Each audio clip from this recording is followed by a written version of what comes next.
മുഴുവൻ ശ്രീരാമസ്തുതിയാൽ മുഴങ്ങുന്ന കാലം. എല്ലാവരുടെ നാവിൻ തുമ്പിലും രാമനെ കുറിച്ചുള്ള നല്ല വാക്കുകൾ മാത്രം. ശ്രീരാമനെ കുറിച്ചുള്ള വാഴ്ത്തുപാട്ടുകൾ കേട്ട് ദശരഥന്റെ ഉള്ളം കുളിർത്തു. തന്റെ പ്രായാധിക്യം മുൻനിർത്തി ശ്രീരാമനെ രാജാവായി വാഴിക്കാനുള്ള തയ്യാറെടുപ്പിലായിരുന്നു രാജാവ്. തന്റെ ചേതോവികാരം അദ്ദേഹം വസിഷ്ഠ മഹർഷിയെ അറിയിക്കുന്നു. ദശരഥരുടെ മനസ്സിൽ പദ്ധതികൾ തെളിഞ്ഞു വന്നു. ഭരതനും ശത്രുഘ്നനും അമ്മാവന്റെ വീട്ടിൽ പോയതാണ്. അവർ തിരിച്ചു വരാൻ കാത്തിരിക്കേണ്ടതില്ല. പ്രത്യേകിച്ച് നാളെ വരുന്നത് പൂയൻ നക്ഷത്രവും അതിവിശിഷ്ടവുമായ മുഹൂർത്തവുമാണ്.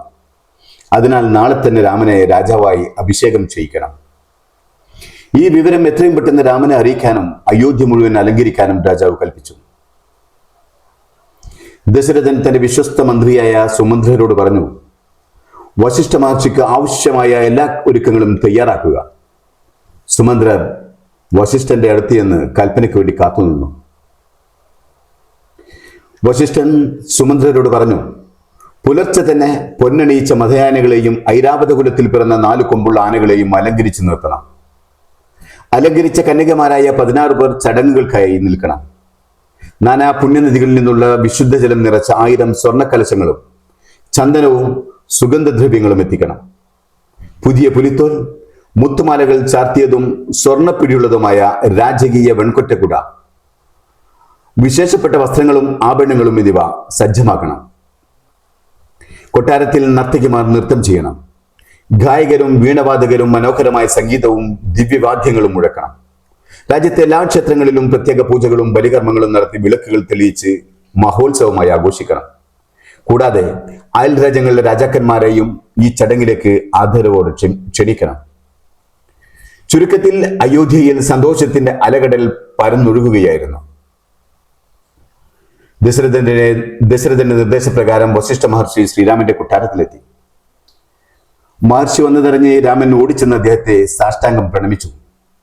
തുടർന്ന് രത്നങ്ങൾ പതിച്ച സിംഹാസനത്തിൽ അദ്ദേഹത്തെ ഇരുത്തി ഭക്തിയോടെ അദ്ദേഹത്തിന്റെ പാദങ്ങൾ കഴുകി. ആ പാദതീർത്ഥം തന്റെ ശിരസിൽ തളിച്ച് ശുദ്ധനായ ശേഷം ശ്രീരാമൻ അതീവ സന്തോഷത്തോടെ വിനയപൂർവ്വം പറഞ്ഞു, അങ്ങയുടെ കാൽ കഴുകിയ ഈ പുണ്യതീർത്ഥം തലയിൽ അണിയാൻ കഴിഞ്ഞതുകൊണ്ട് അടിയൻ ഇന്ന് തികച്ചും പുണ്യവാനായി തീർന്നിരിക്കുന്നു. രാമന്റെ വിനയത്തിന് മറുപടിയായി വസിഷ്ഠൻ പറഞ്ഞു, ഹേ രാമ, അങ്ങ് സാധാരണ മനുഷ്യനല്ല, സാക്ഷാൽ മോക്ഷദായകനായ പരബ്രഹ്മമാണ്.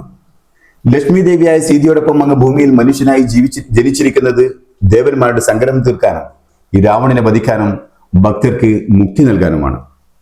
യഥാർത്ഥത്തിൽ രാജപുരോഹിതനാവുക എന്നത് ബ്രാഹ്മണർക്ക് നിന്ദ്യമായ കാര്യമാണ്. എങ്കിലും അങ്ങ് ഈ വംശത്തിൽ അവതരിക്കുമെന്ന് മുൻകൂട്ടി അറിഞ്ഞതുകൊണ്ട് അങ്ങയുടെ ഗുരുവായി വന്ന് അങ്ങയുമായി ഒരു ദിവ്യബന്ധം സ്ഥാപിക്കാൻ വേണ്ടി മാത്രമാണ് ഞാൻ ഈ പദവി സ്വീകരിച്ചത്.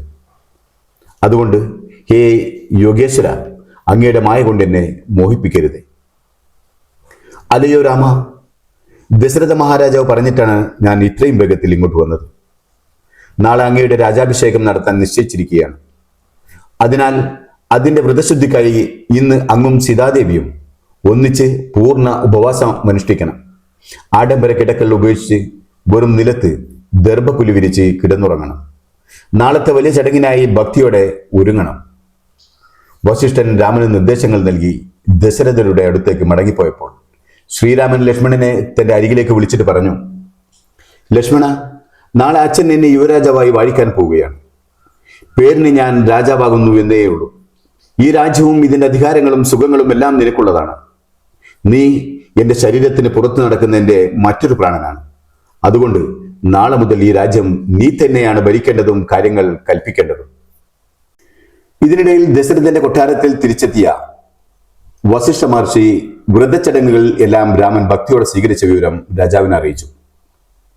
അത് കേട്ട കൊട്ടാരത്തിൽ ഒരു ദൂതൻ ഓടിച്ചെന്ന് കൗസല്യയോടും സുമിത്രയോടും നാളെ രാമന്റെ പട്ടാഭിഷേകമാണെന്ന ശുഭവാർത്ത അറിയിക്കുന്നു.